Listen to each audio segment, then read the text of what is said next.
नमस्कार, सफर सच में आप तमाम साथियों का स्वागत है। मैं इस वक्त मौजूद हूँ रांची के राजभवन में, राजभवन के समीप हूँ और लगातार कहा जाता है नेताओं के द्वारा कि आज़ादी के अमृत महोत्सव को मनाएंगे। यहाँ के जो राज्य में मौजूदा सरकार है वो आदिवासी समारोह सम्मान मनाइए, मनाना मना नहीं है, लेकिन ये जो भोली भाली जनता है, जो गरीब, यहाँ तक कहते हैं कि इनको जो रसोइया संघ है, इन लोगों को जो मांग है, लगातार 2 अगस्त को भी हमने कवर करा था एक बार पहले ही। और एक तरफ क्या है कि प्रोफेसर साहब जो लोग हैं, जो शिक्षा प्रदान करते हैं लोगों को आगे तक पहुंचाने में मदद करता है, उन तमाम लोगों की समस्याओं को पहले सॉल्व किया जाए, उसके बाद आप आज़ादी के अमृत महोत्सव मनाइए। पहले गरीब जनता को आप सॉल्व कीजिए, उनकी समस्याओं को दिखाइए, उनकी समस्याओं को सॉल्व कीजिए। मैं इन दोनों और वहाँ के लोगों को भी कहना चाहूँगा कि ये जो धरना प्रदर्शन जब तक बैठेंगे और जब तक ये धरना प्रदर्शन तक में रहेंगे, तब तक आप आज़ादी के अमृत महोत्सव मना लीजिए या फिर आदिवासी सम्मान समारोह मनाइए या कुछ और मनाइए, ये तब तक नहीं माने जाएंगे या फिर तब तक नहीं किए जाएंगे। मैं उन तमाम लोगों से बातचीत करूंगा।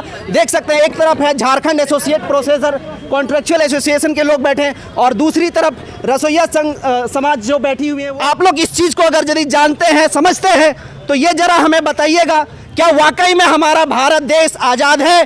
क्या वाकई में हमारा झारखंड राज्य अग्रसर है डेवलपमेंट की ओर, डेवलपिंग की ओर? अगर यदि है तो इनकी समस्याओं को सुना जाए और इनकी समस्याओं का तत्काल जो है सो मांग को तुरंत निराकरण किया जाए। कहीं ना कहीं इन जो तमाम लोग हैं, देख सकते हैं, अभी बताया गया कि एक तरफ 2, 3, 4 दिन जिनकी बच्ची हैं, जिनके पति हैं घर में, और ये लोग इस तरह से महिला यहाँ करके बैठी है धरना प्रदर्शन से लगातार, और इनकी जो मांगे हैं, इनकी जो समस्या है, कहा जाता है कि ये अविलंब अगर यदि इनकी मांगों को नहीं सुना जाएगा, रसोइया संघ की मांगों को, तो वो आत्मदाह की ओर जाएंगे। समझ सकते हैं हमारे झारखंड में जो मौजूदा सरकार है, आत्मदाह का मतलब समझ में आता है आप लोगों को?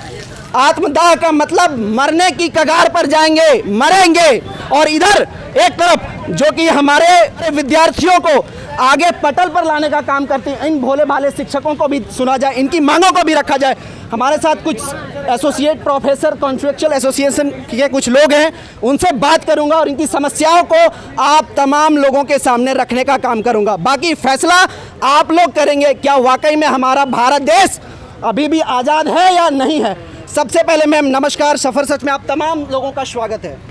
नमस्कार मैम, आप लोगों की ये जो कॉन्ट्रेक्चुअल एसोसिएशन प्रोफेसर का है, इस पर आप लोगों की क्या क्या मांगे हैं, वो जरा विस्तार रूप से आप लोग बताएंगे जनता को।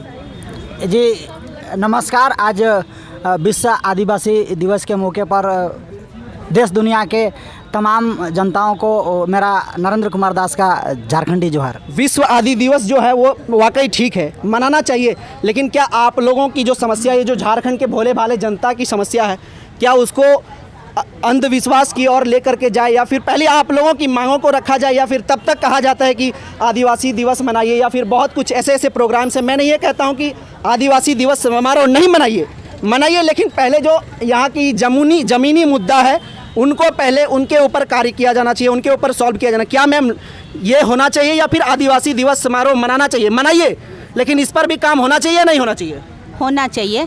सबसे पहले तो है कि सभी दिवस या सभी जो ऐतिहासिक जो उत्सव है वो अपनी जगह पे है, लेकिन जब हम व्यवहारिकता में जब दैनिक प्रतिदिन का जो अपना नौकरी से जुड़ा जो समस्या है, उस पर सबसे पहले ध्यान आकर्षित करना चाहूँगी और सरकार को ये ध्यान आकर्षण कराना चाहूँगी कि हमारी जो मुख्य 4 मांगे हैं। पहला कि हम 5 वर्षों से न्यूनतम पे में जो असमानता है, कहीं 6,000 तो कहीं 15,000 तो कहीं अधिकतम 30,000 या 36,000, इससे ज़्यादा नहीं है, और छुट्टी में 0 भी है।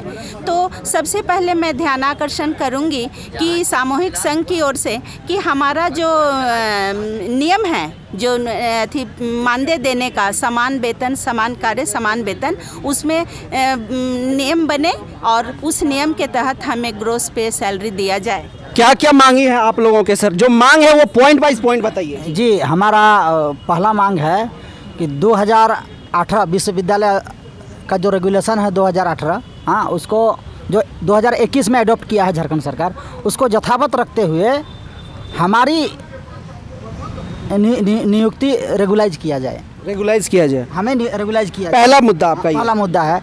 और दूसरा है कि हमारे रेगुलेशन के लिए जो है परिनियम स्टैट्यूट बने। तीसरा मांग है हम लोग का कि जब तक ये स्टैट्यूट नहीं बनती है, जब तक हम लोग रेगुलाइज नहीं होते हैं, तब तक हमें यूजीसी के अनुसार ग्रॉस सैलरी एक फिक्स मानदेय हम लोग को जो है सरकार दे। और हमारा चौथा मांग है कि हमारे 6 साथी जो निरंतर 5 वर्षों से एकदम सेवा देते आ रहे हैं विश्वविद्यालय में, उच्च शिक्षा में, आज उनको यूज एंड थ्रो की नीति अपनाते हुए सरकार ने जो सिद्धू कानूमरुम विश्वविद्यालय के 6 साथी पॉलिटिकल साइंस के और ज्योग्राफी के आपका कोल्हान विश्वविद्यालय के 6 साथियों को जो डिसकंटिन्यू और टर्मिनेट किया है, उनको अविलंब सरकार जो है उनका सेवा बहाल करे। ये हमारी 4 मांगे हैं। जी, आप लोगों की 4 मांगे। आप लोग कहाँ से हैं? जी, हम लोग ये राज्य के सभी 7 विश्वविद्यालय से हम लोग हैं और हम लोग अनुबंध में आज निरंतर 5 साल से हम लोग सेवा दे रहे हैं। और यही सरकार जब 2019 में भी हम लोग इसी जगह पर हम लोग धरने पर बैठे थे और बीजेपी की सरकार थी उस समय। आज सरकार में जो लोग हैं ये विपक्ष में थे और हम लोगों का हौसला अफजाई के लिए यहाँ पर आए थे और इन्होंने वादा किया था कि हमारी अगर सरकार बनती है तो आप लोगों को मतलब रेगुलाइज किया जाएगा, आप लोगों को नौकरी जो है वो 65 साल के लिए मतलब नियमित किया जाएगा। और उसी के अनुसार देखिए चुनावी आप लोगों इन लोगों का जो एजेंडा था उसमें घोषणा पत्र देखिए, चुनावी घोषणा पत्र में बदलो सरकार पाओ अधिकार, बहुत सारे नारे हैं। अनुबंध कर्मी नाम का हम यहाँ पर शब्द रहने नहीं देंगे, इस टाइप का बात हुआ था। हेमंत सरकार जब आए तो हेमंत है तो हिम्मत है टाइप का नारा भी यहाँ पर बुलंद हुआ। लेकिन आज देखिए हम लोग जहाँ थे हम लोगों की स्थिति बहुत ख़राब है। अभी हम लोगों का 30 सितंबर तक का अभी एक्सटेंशन है, उसके बाद हम लोग का क्या होगा अभी तक कुछ निश्चित नहीं है। अच्छा सर, अनुबंध पे जो ये रखा जा रहा है ये सबसे पहला अभिशाप है कि नहीं हम लोगों के लिए? अभिशाप है। अनुबंध क्या है, एक तरह से आप उसको पंगु बना देते हैं, बंधुआ मजदूर बना देते हैं। आगे के लिए वो फ्यूचर के लिए अपना जीवन वो संवार नहीं सकता है। ये एक तरह से अभिशाप ही है। अनुबंध एक तरह से अभिशाप है। कहीं ना कहीं जिस तरह से लोग एक एसोसिएट प्रोफेसर जो हैं इनकी जो मांगे हैं वो आप लोगों तक पहुंचना चाहिए, जो मौजूदा सिस्टम में सरकार में बैठे हैं उन तक पहुंचना चाहिए। और कहीं ना कहीं हमारे साथ काफ़ी महिलाएं भी हैं, इन लोगों से भी बातचीत करेंगे। मैम, क्या लगता है ये जो आप लोगों की मांगे हैं वो पूरी हो पाएगी हेमंत सोरेन सरकार के कार्यकाल में? मुझे तो लगता है सरकार एक दिन हमारी ज़रूर सुनेगी। कब तक? जब तक हमारी आस है तब तक जब तक आपकी आस। क्या करेंगे बेचारी मैम, लोग अपनी अपनी समस्याओं को लेकर के बैठी हैं। कहीं ना कहीं इनकी जो मांगे हैं वो सुना जाए, और ऐसे तमाम लोग हैं जब तक कि इनकी मांगों को नहीं सुना जाए तब तक लोग कहते हैं कि आज़ाद भारत है। आज़ाद भारत कहाँ है साहब, ज़रा आप लोग हमें बताइएगा। अगर यदि आज़ाद भारत है तो क्या जो महिलाएं आज धरना प्रदर्शन पर बैठी है, जो शिक्षक, जो पढ़ाने वाले शिक्षक है वो आज धरना प्रदर्शन पर बैठे हैं, तो कहाँ आज़ाद भारत है? आज़ाद भारत का मतलब क्या यही होता है क्या सर? आज़ाद भारत का मतलब क्या होता है, ज़रा बताएंगे हमको। आप देखेंगे आज देश अमृत महोत्सव मना रहा है और जो हमारे राज्य की जो अमृत हैं वो राजभवन के सामने रोड पर बैठे हुए हैं। तो इस अमृत महोत्सव मनाने का उद्देश्य क्या रहा? देश की आज़ादी, देश की स्वतंत्रता का उद्देश्य क्या रहा? जो उस शिक्षा के उद्देश्य थे उस उद्देश्य को फुलफिलमेंट करने में ये सरकार कहाँ तक सक्षम हो पाई, उसका मूल्यांकन सहज यहाँ बैठे हुए शिक्षकों से लगाया जा सकता है। विदित हो कि ये जितने भी शिक्षक हैं वो यूजीसी क्राइटेरिया को फुलफिल करते हुए विधिवत रूप से चयनित होते हुए मेरिट लिस्ट के अनुसार, रोस्टर क्लियरेंस के अनुसार सैंक्शन सीट पर सभी विगत 5 वर्षों से कार्यरत हैं। आप देखेंगे कि घंटी आधारित अनुबंध शिक्षक हमारे भारत के किसी भी विश्वविद्यालय में नहीं है, परंतु झारखंड में एक नया प्रयोग किया गया कि यहाँ पर घंटी आधारित अनुबंध शिक्षक दिया गया, जिसका कि नामकरण 100% गलत है। इसका मानदेय देखिए 600 रुपया पर क्लास और 36,000 रुपया पर मंथ जो रखा गया, ये भी ना तो यूजीसी रेगुलेशन के अनुसार है ना तो किसी विश्वविद्यालय के अनुसार है। ये भी रखने का तौर तरीका इनका बिल्कुल ही अनुचित। दूसरी बात जो टर्मिनेट करने की बात है, एसकेएमयू से मार्च 2022 में 6 शिक्षकों को और कोल्हान विश्वविद्यालय से जून 2022 में 6 शिक्षकों को टर्मिनेट किया गया, कहीं डिसकंटिन्यू किया गया। ये डिसकंटिन्यू करने, टर्मिनेट करने की कहाँ से बातें आई? वो जो 6 शिक्षक थे वो अलग अलग विश्वविद्यालय से थे। नहीं, 6 शिक्षक जो थे वो पॉलिटिकल साइंस में थे सिद्धू कानू मुर्मू विश्वविद्यालय से, और 6 शिक्षक ज्योग्राफी के जो थे वो थे कोल्हान विश्वविद्यालय चाबासा से। आप देखेंगे कि जो इनका संकल्प है उस संकल्प में कहीं भी टर्मिनेशन की बात नहीं है, या जो माननीय उच्च न्यायालय का आदेश है उसमें स्पष्ट है कि टिल रेगुलर अपॉइंटमेंट तक बने रहे। अब सवाल है कि जब ये सरकार प्रतिपक्ष में थे तो उस समय उन्होंने वादा किया था, जो कि बैनर में भी लिखा हुआ है, जो सिर्फ अनुबंध शब्द को हटा दिया जाएगा और आपकी नौकरी को पक्की कर दी जाएगी, अस्थाई कर दी जाएगी। फिर ये टर्मिनेशन क्यों से आया? टर्मिनेट शब्द को यथा अविलंब वहाँ से हटाया जाए और वैसे शिक्षकों को यहाँ पर रेगुलाइज किया जाए। इसके बाद हाल के दिनों में आपने सुना होगा क्या, यूजीसी रेगुलेशन 2018 को अडॉप्ट किया गया, जिस पर बहुत बड़ी आंदोलन हुई।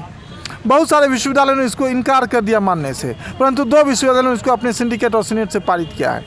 वहाँ उसमें देखेंगे किस प्रकार से यूजीसी रेगुलेशन 2009 के अनुसार जो पीएचडी की उपाधि मिलती है वो सभी विश्वविद्यालयों में, भारत के सभी विश्वविद्यालयों में समान होती है, लेकिन हमारे राज्य में उसको असमानता लाई गई है कि जो हमारे राज्य से जो पीएचडी करेंगे उनको मिलेगा 15 मार्क्स, जो दूसरे राज्य से मिले करेगा जहाँ ए ग्रेड नेक ग्रेडिंग के आधार पर उसको मिलेगा 30 मार्क्स। जो नेक ग्रेडिंग A++ से जो शैक्षणिक अनुभव प्राप्त करेगा उसको प्रति वर्ष 2 अंक मिलेगा, जबकि हमारे राज्य में मिलेगा 1 अंक। ये असमानता लाने की किस प्रकार से ये संविधान का उल्लंघन किया, ये समझ से परे हैं क्या? हमारे माननीय शिक्षा मंत्री जो हैं, जो शिक्षा मंत्री हैं, उन्हें ये चीज़ दिखाई नहीं दी कि ये असमानता क्रिएट हुई, ये माननीय उच्च न्यायालय में चला जाएगा, फिर वो क्या होगा, टूट जाएगा। लेकिन इस प्रकार से हमारे राज्यों के शोधार्थियों को जो पीएचडी किए हुए, जो डिग्री होल्डर है, यूजीसी से डॉक्टरेट डिग्री लिए हुए, उसके साथ इस प्रकार की असमानता क्यों? नेक ग्रेडिंग अच्छा करने की जिम्मेवारी किन के ऊपर है? वो विश्वविद्यालय के ऊपर है, उस शिक्षा विभाग के ऊपर है, सरकार के ऊपर है, न कि हम सभी शिक्षकों और शोधार्थियों के ऊपर है। इस प्रकार से देखेंगे आज 13वां दिन होने जा रहा है, लेकिन सरकार में इनकी सुधि लेने वाले कोई नहीं। सब सत्ता में इस तरह से खोए हुए हैं कि जो उस शिक्षा के जो अमृत है उसको रोड पर छोड़ दिए हैं और वो बाहर में जा कर के अपनी सत्ता को बचाने में लगे हुए हैं। ये कब तक चलेगी? समाज की बौद्धिक व्यक्ति यदि बौद्धिक क्रांति लाएगा तो उन सत्ता को उखाड़ फेंकेगा, जो सत्ता याद करेगा आइंदा कि बौद्धिक क्रांति झारखंड में कैसी होती है, और उसकी बिगुल फूकी जा चुकी है। जिस दिन हमने सखुआ डाली कार्यक्रम संपन्न किया था राज्य में, उस दिन से बौद्धिक क्रांति की बिगुल फूकी जा चुकी है। देखते हैं आगे क्या होता है। बहुत बहुत धन्यवाद सर। जैसा कि सर लोग के माध्यम से बताया गया, कहीं ना कहीं हमें अपने सिस्टम को सुधारने की आवश्यकता और जिम्मेदारी ये हम सबों की बनती है, हम सबों झारखंड वासियों की बनती है। नमस्कार, जय हिंद, जय भारत।